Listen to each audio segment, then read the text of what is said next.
시편의 말씀 계속 보는데, 시편은 우리와 같이 하나님을 믿고 예수를 믿는 사람으로 살았던 우리 신앙의 선진들의 노래고 삶의 고백입니다. 오늘 주신 말씀을 보면, 하나님이여, 누가 주의 장막에 머물러 살 수 있으며 누가 하나님의 성산에서 살아가는 것을 할 수 있는 사람이 누굽니까? 라고 질문하면서 시작합니다. 그런데 하나님의 장막에, 하나님의 성산에 거하면서 사는 자는 어떤 축복을 얻게 되느냐? 오늘 마지막 절 끝절에 나와 있습니다. 영원히 흔들리지 아니하리라. 주의 장막에, 주의 성산에 사는 자들은 영원히 흔들리지 아니하린다. 흔들리지 않는다라는 것은 어떠한 상황 가운데에서도 이겨내고 견뎌낼 수 있는 은혜와 능력을 얻게 된다라는 말씀입니다. 오늘 이 시편 15편은요, 이스라엘 백성들이 성전에 혹은 성막에 예배 제사 드리러 올라갈 때 불렀던 암송시입니다. 5절밖에 안 되지요. 짧은 이 시를 외우면서 하나님이 예배 받으시는 성전, 성막으로 들어갈 때 이 시편을 부르면서 올라갔습니다. 그런데 예배 드리러, 제사 드리러 딱 들어가면 성전 앞에, 성막에 들어갈 때에 이걸 다시 한번 되새기는 겁니다. 하나님, 내가 지금 주의 장막에 왔는데 내가 거할 만한 사람입니까? 하나님, 제가 지금 하나님의 거룩한 산에 왔는데 여기서 살만한 삶을 그동안 살았었습니까? 라고 하면서 자신의 지난 생활들을 돌아보고 거기서 다시 한번 하나님 앞에 새롭게 하면서 예배로 들어갔다라는 말입니다. 조금 표현이 이상합니다만은 성전에 예배로 들어가는 자격을 물어본 겁니다. 근데 어떤 사람이 예배 드릴 수 있고 어떤 사람은 예배를 드리지 못하는 것은 아니지 않습니까? 어떤 모습으로 살았든지 간에 하나님 앞에 예배 드릴 수 있는데, 예배로 들어가기 전에 우리의 삶의 예배를 다시 한번 돌아다 보고 회개할 것이 있으면 회개하고, 하나님 앞에 용서 구할 것이 있으면 용서를 구하고, 감사할 것이 있으면 감사하고 예배로 들어가는 것이 마땅하다라는 말입니다. 오늘 주의 장막, 주의 성산, 이것의 공통점은 하나님께서 하나님의 백성들, 성도들을 만나시는 곳이라는 겁니다. 그들과 교제하고 그들의 예배를 받으시는 곳이 바로 성막이요, 성산이 되도록 하겠습니다. 오늘 이 본문의 말씀을 보면은 예배를 드리고 제사를 드리는데 예배 가운데 자주 나오는 찬송, 기도, 말씀 이런 단어들이 하나도 없어요. 그러니까 예배를 드리는 의식에 관한 문제가 아니라 하나님 앞에서 의식으로 예배를 드리고, 오늘 주일 예배를 드리고, 오늘 주일 예배를 드린 이후에 삶의 예배 생활, 예배의 삶에 대해서 고백하고 있는 시편입니다. 그러니까 오늘 주신 말씀 1절 말씀을 보면은 요즘 말로 하면은 예배당 교회에 오래 머물러 있다든지, 교회와 예배당의 사역을 위해서 자주 나온다든지, 예배를 빠지지 않고 참석하는 것을 넘어선다라는 겁니다. 그것을 언급하는 것이 아니라 생활과 삶에서 하나님과 동행하면서 하나님과 교제하는 관계를 누리면서 생활 속에서 예배하면서 살았는가라는 것을 돌아다보는 시편이라는 것입니다. 그래서 외형적인 어떤 의식이나 조건보다 내적인 마음가짐과 자세, 태도에 대해서 묻고 있는 것입니다. 우리들 모두는 그렇습니다. 반복되는 예배 의식에서 사람은 참 타성에 젖기가 쉽습니다. 의식적으로 예배를 드리다 보면 예배에 물들어서 본질을 잊어버리거나 본질을 잃어버려가지고 형식을 준수한 데만 만족하는 겁니다. 오늘 예배 드렸어. 그리고 예배 드렸으니까 이번 한 주간은 괜찮을 거야 라고 생각하는 거죠.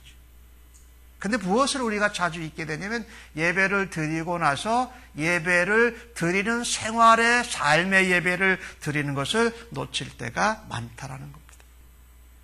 형식을 드렸으니까 본질은 놓쳐버려도 괜찮은 것처럼 살아갈 때가 참 자주 있습니다. 하나님께서는 형식도 보시지만은 그것보다 더 중요한 것은 중심을 보시고 마음을 보신다라는 것입니다. 사무엘이 사울 왕이 하나님 앞에 버림을 받고 새로운 왕을 세우러 이새의 집에 갔을 때에 첫 번째 나온 아들이 엘리압입니다. 근데 그때 사무엘이 엘리압을 보고서 굉장히 만족해했습니다. 그러면서 이렇게 말합니다. 그의 용모와 키를 보고 만족했는데 하나님께서 사무엘에게 말씀하십니다. 그의 용모와 키를 보지 말라. 나는 그를 이미 택하지 않았다라는 겁니다. 내가 보는 것은 사람과 같지 아니하니 사람은 외모를 보거니와 나 여호와는 중심을 보느니라. 사무엘상 16장 7절에 나오는 말씀입니다. 우리는요 항상 조심해야 될 부분이 형식으로 외모로 뭘 하고 나서 내면과 마음을 놓치고 잊어버릴 때가 참 자주 많다라는 겁니다. 그중에 우리가 제일 자주 범하는 것 중에 하나가 예배 드리는 것입니다. 교회에 나와서 성도님들과 함께 예배 드리는 것 참 좋은 것입니다. 근데 이 다음에 삶의 예배를 어떻게 살아가느냐 그 질문을 오늘 시편 15편의 1절에서 하고 있는 것입니다. 우리는 평생 예수 믿고 예배자로 살아갑니다. 그러나 자신을 끊임없이 돌아다 보아야 됩니다. 내가 진정한 예배자로 살아가고 있는가? 아니면 예배를 드린 것으로 만족하면서 생활에서 삶에서는 예배를 드리지 않고 살았는가라는 모습을 예배의 자리에 나올 때마다 다시 한번 돌아보고 확인해야 할 것입니다. 다윗은 오늘 시편 15편을 통해서 진정한 참된 예배자는 어떠하다고 고백하고 노래하고 있습니까? 한번 찾아보기를 원합니다. 진정한 예배자는 삶의 예배를 어떻게 드리는가요? 오늘 주신 말씀 2절에 오늘 15편의 핵심 내용이 다 나와 있습니다. 첫 번째 보니까 뭐라고 말씀합니까? 정직하게 행하며 이렇게 기록이 되어 있습니다. 15편 2절 말씀에 정직하게 행하며 여기 정직하게 행한다라는 표현은 한국말로 다시 한번 하면 이렇게 말합니다. 정직하게 길을 걸어간다 이런 표현입니다. 영어 성경은 그것을 표현을 우리 한국말 성경보다 잘했습니다. 영어로 걸어간다. in honesty. 정직함 가운데 걸어간다 이렇게 표현을 했는데 여기 정직하다라는 것. 정직은 사전의 의미로는 이렇게 기록이 되어 있습니다. 거짓이나 꾸밈이 없이 바르고 곧은 것. 그리고 사전에 영어로 honesty 이렇게 나와 있습니다. 근데 성경이 말하는 정직은 사전에 나온 의미와 좀 다릅니다. 정직은 히브리 말로 탐임이라고 하는데 흠이 없다 이런 뜻입니다. 조금 다른 말로 표현하면 완전하다 이런 뜻입니다. 정직하다라는 것은 흠이 없고 완전하다라는 것이에요. 영어 단어의 honesty가 그것을 표현하긴 하지만은 조금 부족해요. 그러니까 조금 다른 영어 단어로 표현할 때 사람들은 이렇게 표현합니다. integrity. 정직하다라는 것은 인테그리티가 있다 없다 이렇게 한국 사람들도 얘기를 자주 해요. 순전하고 깨끗해서 하나님 앞에서 바른 길을 바르게 걸어간다 이런 의미입니다. 정직이라는 것은 순전하고 깨끗해서 바른 길을 걸어가는 것, 이것이 정직이라는 겁니다. 그래서 영어 버전으로는 제일 잘 표현한 것은 영어 단어로는 이런 것입니다. upright. 하나님을 향해서 바르게 서서 걸어간다. 이게 정직하게 걸어가는 것입니다. 그러니까 이것은 윤리적인 차원이나 도덕적으로 거짓말 안 하는 그것을 넘어서는 것입니다. 우리가 걸어갈 때에 누구를 의식하고 걸어가느냐? 하나님의 얼굴을 의식하고 걸어간다는 겁니다. 하나님의 눈길을 놓치지 않고 걸어가야 바르게 정확하게 길을 걸어갈 수 있다는 것입니다. 사람들 중에 흠이 없는 사람이 누가 있습니까? 온전히 정직한 사람이 누가 있습니까? 그러나 하나님께서 보시기에 하나님의 얼굴과 하나님의 눈길과 우리가 마주치면서 하나님이 그래 너 정직하게 살아가고 걸어가고 있어. 그러면 정직한 것인 줄로 믿습니다. 거짓말 안 하고 꾸밈이 없고 이런 것을 넘어서서 하나님의 얼굴과 시선을 바라다 보면서 걸어가는 게 그것이 정직하게 걸음걸이를 걸어가는 것이다. 그래서 기준이 하나님께서 인정하시면 정직한 겁니다. 우리는 거짓말도 하고 흠도 많지만 그래도 하나님 얼굴을 바라다보고 하나님 눈길을 마주치고 걸어가면 하나님이 어떻게 해요? 정직하다고 하십니다. 정직하게 걸어가고 있다. 그래서 이 사람은 바로 복 있는 사람입니다. 우리는 흠이 많고 꾸밈도 많지만 예수 그리스도를 믿고 예수 그리스도로 옷 입고 예수님이 가신 그 길을 하나님과 눈길을 마주치면서 걸어가는 것, 그것이 정직하게 걸어가고 정직하게 살아가는 것입니다. 하나님과 눈길을 마주치고 예수님이 가시는 그 길을 따라가면 결단코 좌로나 우로나 치우치지 법이 없는 줄로 믿습니다. 우리가 언제 좌로 치우치고 언제 우로 치우칩니까? 하나님의 얼굴을 놓쳐버리고 하나님 바라보던 시선을 깜빡해버리면 가던 길이 좌로 우로 치우쳐버린다. 우리의 모범이 되시고 우리의 인도자가 되시는 예수님을 닮아가고 따라가는 길을 놓쳐버리면 바로 우리는 좌로 치우치고 우로 치우치게 된다는 것이지요. 그러나 오늘 하나님의 성전에 하나님의 성산에 거하는 자는 바로 그것을 정직한 걸음걸이를 걸어가는 자가 바로 진정한 예배자라고 오늘 다윗은 고백하고 노래하고 있다는 것입니다. 그래서 진정한 예배자는 하나님 앞에서 정직한 걸음으로 삶의 예배를 드리는 사람입니다. 우리가 이렇게 모여서 예배 드린 것을 넘어서서 삶에서 정직한 걸음걸이로 바른 길을 걸어가는 예배 생활을 하는 사람이 바로 정직한 진정한 예배자다. 그런데 이것은 하나님 앞에 그렇게 예배 드리고 나서 우리의 삶에서는 우리가 사람들과 만나면서 그것을 감당해야 한다는 겁니다. 어떻게 감당할까요? 오늘 주신 말씀 4절 말씀에 나오고 있습니다. 한번 같이 읽어보실까요? 시작. 그의 눈은 망령된 자를 멸시하며 여호와를 두려워하는 자들을 존대하며 그의 마음에 서운한 것은 해로울지라도 변하지 아니한다라고 말합니다. 왜? 하나님의 얼굴을 바라다보고 하나님과 눈길이 마주쳐서 눈길을 두고 살아가기 때문에 우리의 눈이 어떻게 해요? 하나님이 바라다보시는 눈길과 같다. 우리가 하나님의 눈길을 잊어버리면 세상에서 망령되게 행해서도 하나님 없이 수단과 방법을 가리지 않고 잘 되는 사람을 왠지 좋아하고 따라가고 싶습니다. 믿음으로 살고 하나님 앞에 말씀으로 살아가는 사람들은 좀 어리석어 보이기도 하고 우리는 저렇게 살면 안 되라고 생각할 때도 있습니다. 그런데 하나님 앞에서 그 눈길을 놓지 않으면 믿음으로 사는 사람, 하나님이 공급하는 힘으로 사는 사람 어떻게 오히려 존중하고 존경하는 하나님의 눈길로 살아갈 수 있다는 겁니다. 그것이 정직한 믿음의 발걸음이라는 것입니다. 이 정직한 게 그렇게 중요합니다.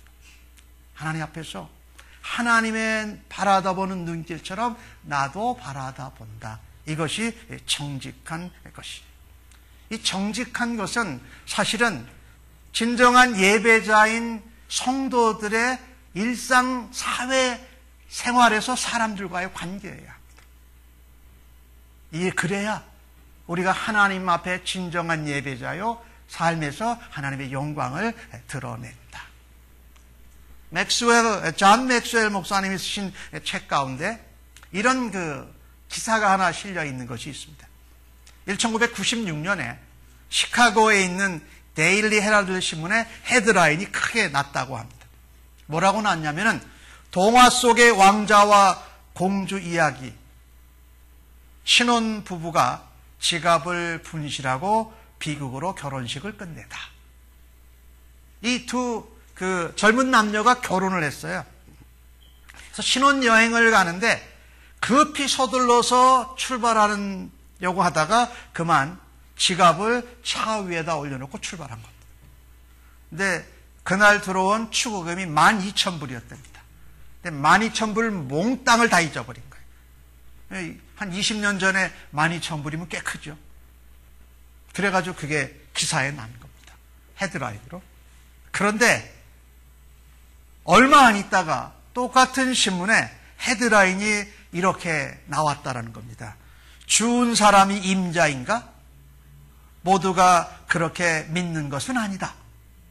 참 놀라운 일인데요.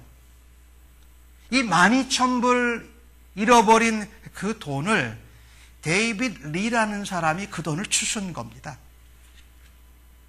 그런데 그는 그 12,000불을 하나도 안 쓰고 그 신혼부부를 찾아서 돌려주었다라는 것입니다. 근데 이 데이빗 리라는 사람이 빚이 많이 있는 사람이었어요. 그런데 하나도 안 쓰고 그것을 돌려주었다라는 겁니다. 옆에 있는 사람들이 물어봤대요. 그 지갑에 돈이 얼마나 들었어? 하고 세어봤어? 그랬더니 데이빗 리라는 친구가 물어본 사람에게 대답합니다. 그 지갑에 돈이 얼마가 들었는지는 전혀 중요하지 않습니다. 어쨌든 그것은 내 것이 아니니까요. 그러면서 12,000불을 그대로 돌려줬다라는 겁니다. 또 얼마 전에 그는 길에서 50불을 주셔서 주인을 또 찾아줬대요. 이 50불을 주신 사람이 너무 고마워서 당신 일자리가 없어 보이는데 내가 일자리를 소개해주고 찾아주겠다고 일자리를 찾아주었습니다. 근데 이 데이빗 리라는 친구가 그 일자리를 구해준 사람에게 이렇게 말합니다. 당신이 나에게 소개해준 일자리는 내가 감당할 수 없는 일자리입니다. 이 일을 위해서 훈련을 받아야 되는데 나는 그런 훈련을 받은 적이 없어서 이 일자리에 적합하지 않습니다.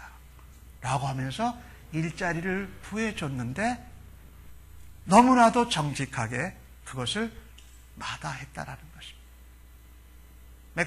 존 맥스웰 목사님은 그의 책에서 그 모습을 이렇게 표현하고 있습니다.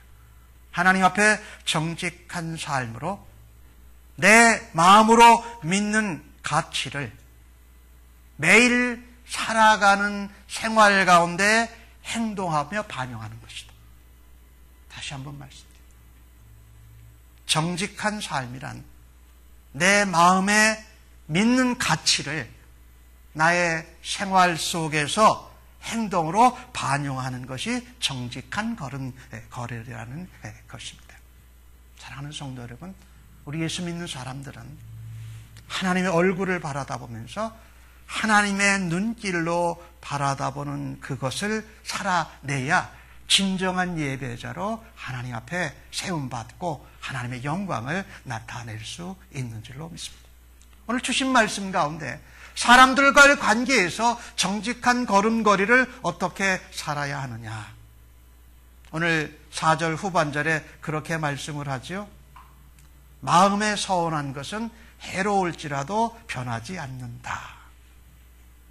하나님 앞에 약속하고 맹세했는데 내 환경과 상황과 여건이 바뀌면 언제 그랬는지 안 하는 모습보다는 하나님 앞에 약속하고 서운한 것은 내가 하나님 얼굴 앞에서 하나님 눈길 앞에서 살아가기에 내 환경과 여건이 좀 여의치 않더라도 그 약속과 충성과 헌신을 계속해서 감당하는 것이 바로 정직한 발걸음이라고 오늘 다윗은 노래하고 고백하고 있다는 말입니다. 그래서 우리는 어떨 때는 하나님과 약속한 것도 내가 필요할 때는 하나님 이것만 되게 해주시면 바로 이거 하겠습니다 라고 해놓고도 못할 때가 참 많아요. 그렇죠? 네, 오늘 다윗은 그러지 말고 하나님 앞에 정직한 발걸음을 옮기자. 약속한 것은 내게 좀 손해가 되더라도 약속한 대로 하나님께서 지켜주시고 약속한 대로 하나님께서 책임져 줄 것을 믿고 그것을 감당하라는 것입니다. 그래서 예수 믿는 사람들은 세상에서 다른 사람들과 같이 살아야 할 때에 약속한 것은 좀 불이익이 되더라도 지켜내야 돼요. 감당하면서 살아야 한다는 것입니다. 그럴 때 사람들은 알게 됩니다. 이 사람이 하나님을 믿고 하나님을 예배한다는 사람인데 정말 나 모르는 사람과의 관계 가운데도 이렇게 정직한 발걸음으로 삶을 살아가는구나 라고 하면서 하나님께서 그의 마음과 생각을 열어주실 줄로 믿습니다. 이 정직한 발걸음을 살아드리는 삶의 예배자로 우리가 성공하시기를 주님의 이름으로 간절히 축복합니다. 아멘. 또 오늘 주신 말씀 가운데 정직한 예배자는, 진정한 예배자는 어떤 삶을 살아드리는가? 2절 말씀에 나오고 있는데 그 부분에 보니까 뭐라고 나왔느냐? 마음의 진실을 말한다. 마음의 진실을 말한다. 그래서 우리는요, 진정한 예배자는 하나님 앞에서 진실된 말로 예배하며 생활로 살아가야 됩니다. 진실된 말로 하나님 앞에서 예배하면서 살아가야 됩니다. 여기 마음의 진실을 말한다. 이 진실이라는 것은 사전적 의미로는 이런 것입니다.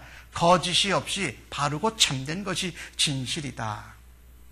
성경 히브리 말로는 에메트라고 하는데 그 뜻은 이런 것입니다. 믿을만하다, 신뢰할만하다 라고 하는 것이 바로 진실이라고 표현을 하고 있습니다.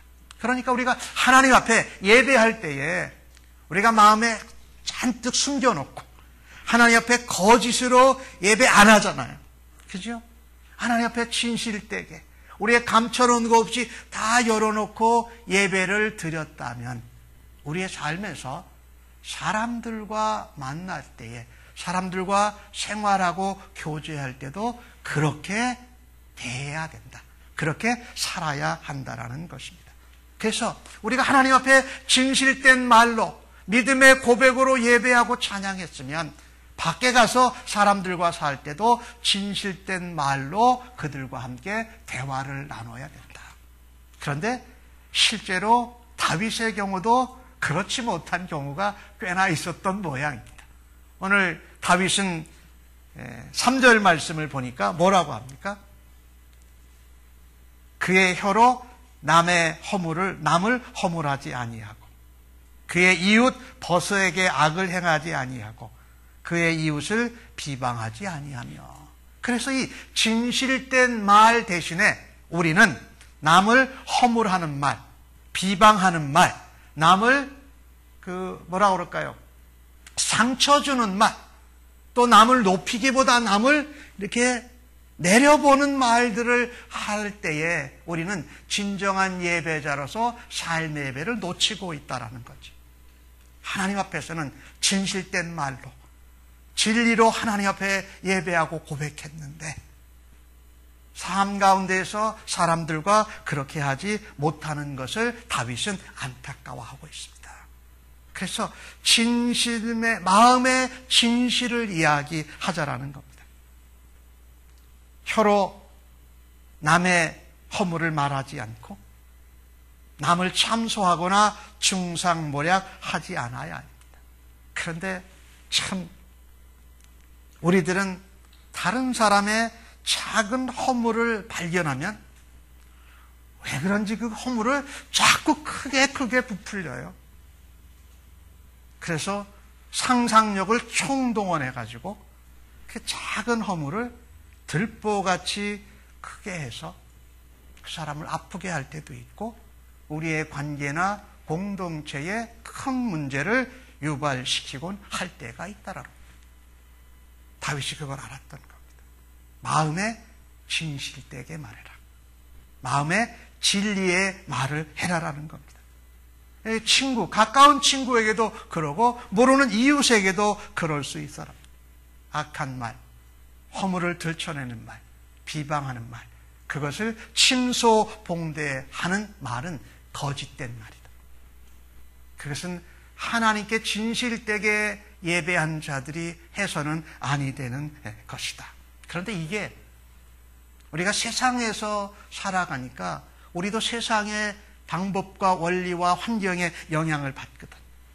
그래서 우리의 마음에 거짓도 쌓이고 악도 쌓여요. 그런데 거짓과 악이 쌓이는데 그냥 쌓여두게 내버려 두면 그 악과 거짓이 마음에 있지 아니하고 우리의 입을 통해서, 혀를 통해서 나온다라는 것입니다. 그래서 그 마음에 악한 생각, 거짓과 잘못된 것이 자꾸 쌓일 때에 우리는 그것을 예수님 앞에 토해내고 예수 그리스도의 보혈로 십자가 앞에서 정결함을 받기를 주님의 이름으로 간절히 축복합니다. 그거 계속 쌓아두면 안 된다는 겁니다.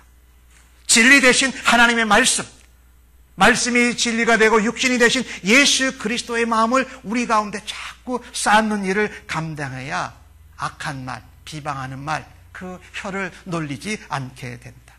누가복음 6장 45절에 그것을 이렇게 말합니다. 선한 사람은 마음에 쌓은 선에서 선을 내고 악한 자는 쌓은 악에서 악을 내나니 마음에 가득한 것을 입으로 말함이니라. 우리가 자꾸 다른 사람들을 허물잡고 비방하고 하는 말들이 내 입술과 혀를 통해서 나오면 아이쿠 하나님, 내 마음에 잘못된 악이, 거짓이, 비방이 쌓였습니다. 주님 십자가의 보혈 앞에 십자가 앞에 내려놓습니다. 보혈로 씻어주시고 말씀으로 정결케 하여 주옵소서라고 하면서 하나님 말씀을 펼치는 겁니다.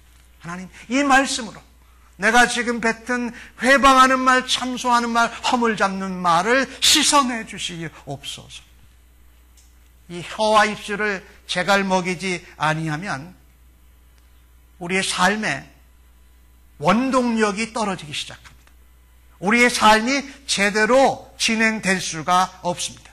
그만큼 우리의 마음에서 입술을 통해서 나오는 악한 말, 비방하는 말, 더러운 말들은 다른 사람을 힘들게 하기 전에 내 삶의, 내 영혼의 원동력을 망가뜨리고 있다는 겁니다. 야고보 사도는 야고보 3장 5절 6절 가운데 그것을 이렇게 표현했습니다. 이와 같이 혀도 작은 지체로 돼 큰 것을 자랑하도다. 보라, 얼마나 작은 불이 많은 나무를 태우는가. 혀는 곧 불이요, 불의의 세계라. 그 다음 말씀을 잘 들어보십시오. 우리의 지체 중에서 온 몸을 더럽히고 삶의 수레바퀴를 불사르니 그 사르는 것이 지옥불에서 나느니라.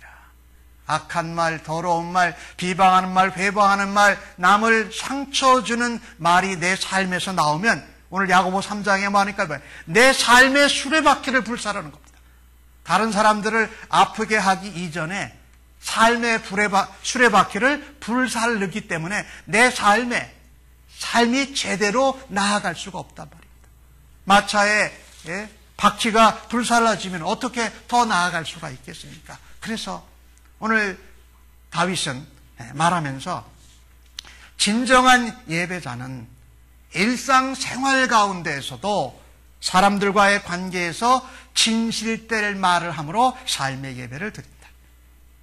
그래서 우리는요, 그 진실된 말이 내 입과 혀에서 나오지 않을 때 아이쿠, 내가 이제 위험한 순간이구나. 하나님 앞에 나아가서 회개하고 용서를 구하고 말씀으로 체험받고 하나님 앞에 찬양하고 기도함으로 돌아가야 됩니다. 하나님의 말씀은 진리이고 하나님의 말씀은 진실합니다. 그래서 하나님의 말씀에 따라서 말할 때에 우리는 진리대로 말할 수 있고 진실되게 말할 수 있습니다. 진리의 말씀을 쫓아가면 우리가 거짓을 멀리 할 수 있습니다. 아무쪼록 우리의 사람들과 만나는 일상생활 가운데에서 진실된 말, 말씀에 근거한 진리를 통한 말을 행하심으로 예배드리는 삶을 성공하는 우리 모두가 되어지기를 간절히 바라는 것입니다. 마지막으로 하나 더 살펴보십시다. 진정한 예배는 그러면 어떻게 살아가는 것인가요? 오늘 2절 말씀에 중간에 나오고 있는데 이렇게 표현하고 있습니다. 공의를 실천하며, 공의를 실천하며. 이 표현은 이렇게 영어로 표현할 수 있습니다. Work righteousness, work in the righteousness, work righteousness. 그러니까 하나님의 공의를 가지고 일한다. 공의롭게 일하면서 생활하는 것이 바로 진정한 예배다 말씀합니다. 히브리 말의 의미를 조금 번역을 하면 이런 말입니다. 하나님과의 관계에서 언약을 충실히 지키는 것이 공의로 행하는 겁니다. 하나님과의 관계에서 언약에 충실하는 것. 그래서 이웃과의 관계에서도 언약을 지키면서 도덕과 윤리의 삶을 하면서 책임을 다한다. 여기에는 중요한 의미가 담겨져 있습니다. 하나님의 언약은요, 우리를 사랑하시는데 구약 성경에 헤세드라는 언약에 근거한 사랑으로 대하는 것이 맞다라는 겁니다. 공의로 살아간다라는 것은 하나님이 나를 언약에 근거해서 사랑하셨기에 나도 그 사랑을 세상의 삶 가운데서 다른 사람들에게 전한다. 진정한 예배자는 하나님 앞에서 공의의 실천을 하는 것으로 삶의 예배를 드린다라는 것입니다. 이것이 사람들과의 관계에서는 어떻게 나타나느냐? 오늘 다윗이 5절에 이렇게 말씀하고 있습니다. 5절을 한번 같이 이번에 읽어보실까요? 시작. 이자를 받으려고 돈을 꾸어주지 아니하며 뇌물을 받고 무지한 자를 해하지 아니하는 자이니. 거기까지만 보겠습니다. 이 하나님의 공의를 실천하면서 살아가는 예배하는 삶은 특별히 뭐하고 관계되냐? 돈과 관련되어 있다는 겁니다. 돈과 재물, 그리고 나아가서는 명예, 내 권력과 관계되어져 있다는 것입니다. 이스라엘 백성들은요, 자기 동족에게는, 가난한 이웃에게는 돈을 벌 목적으로 돈을 꾸어줘서는 안 됐습니다. 돈을 그냥 하나님의 사랑으로, 하나님의 긍휼히 여기시는 마음으로 도와주고 나누어주는 것이었습니다. 그런데 어떤 사람들은 가난한 자, 돈이 필요하고 궁핍한 자들에게는 이자를 많이 받기를 원하면서 자기 형제 자매에게, 이웃에게 그것을 부어줬다라는 것입니다. 자신에게는 좀 이익이 될지 모르지만은 하나님께서 원하시는 공의를 실천하는 것은 아니었습니다. 우리가 아무것도 없는 가운데, 이스라엘 백성은 애굽에서 종살이하는 가운데 하나님이 그들을 거저 건져주시고 거저 가나안 땅으로 오게 하셔서 하나님 은혜로 채워주셨는데, 우리가 받은 공의가 그겁니다. 그런데 우리가 다른 사람을 대할 때 그렇게 대하지 않는 것은 문제다. 공의를 삶 가운데 실천하지 않는 것이다. 오늘 이 구워주는 얘기가 나왔으니까 교회 공동체에서 우리 교인들 간에 돈거래하는 것은 특별히 주의를 하셔야 됩니다. 되도록 안 하는 게 좋고요. 그 다음에 빌려주고 구워줘야 할 것이라면은 이 하나님의 공의, 이 언약의 근거에서 사랑을 베풀어 주신 그 사랑으로 도와주어야 한다는 겁니다. 내가 이익을 보고 이득을 얻으려고 하는 것보다 내가 받은 하나님의 사랑, 긍휼히 여기심으로 내가 그 형제를, 그 자매를 돕고자 하는 목적이 맞다라는 겁니다. 그것을 통해서 이익을 보려고 하면 하나님의 목적의 공의에서 벗어난다.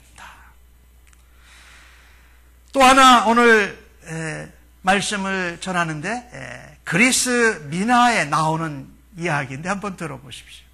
제비가 먹이를 구하러 나갔습니다. 근데 아무것도 발견하지 못하고 돌아왔습니다. 큰일 났네. 그러면서 날씨는 춥고 어두워져 가고, 그래서 욕심장이 배짱이를 찾아갔습니다. 내가 오늘 좀 빌려주면 2배로 갚아줄 테니까 오늘 먹을 양식 좀 빌려주게. 배짱이가 그럽니다. 2배씩이나 당장 빌려주지 하고 빌려줬어요. 근데 그 빌린 음식을 먹고 제비가 새끼를 낳았습니다. 새끼가 여러 마리가 제비 새끼가 나왔어요. 배짱이가 마음속에 뭐라고 얘기를 하냐면, 야, 채무자들이 수가 점점 늘어나는구나 이러면서 좋아했다는 거예요. 근데 아직 제비 새끼가 어리니까 아직은 내가 빚을 독촉하지 말아야지. 그리고 좀 기다렸어요. 근데 어느 날 보니까 제비가 다 없어진 거예요. 제비 엄마하고 제비 새끼들도 다 없어진 거예요. 그래서 이 배짱이가 개미한테 물어봤다는 거예요. 여보게, 이 제비 가족이 어디 갔어? 했더니 오늘 새벽 아침 일찍이 고향으로 다 돌아가던데요. 제비가 돌아간 거예요. 배짱이가 마음에 안타까워합니다. 아니, 이럴 수가 있어? 이웃끼리 가면서 인사도 안 하고, 그리고 내게 빌려간 것도 갚지 안 하고 한마디도 안 하고 갔다니 난 정말 이제 쫄딱 망했구나. 2배를 받으려고 했는데 원금도 못 받게 됐네. 그렇게 말할 때 개미가 옆에서 이렇게 얘기합니다. 내가 그럴 줄 알았어요. 원래 욕심꾸러기는 그렇게 다 되는 법이더라고요. 작년에 내가 보리 10알만 구워달라고 그랬더니 당신은 구워주지 않았어요. 그런데 제비가 2배로 준다고 하니까 당신이 제비가 누군지도 모르면서 2배 구워줬잖아요.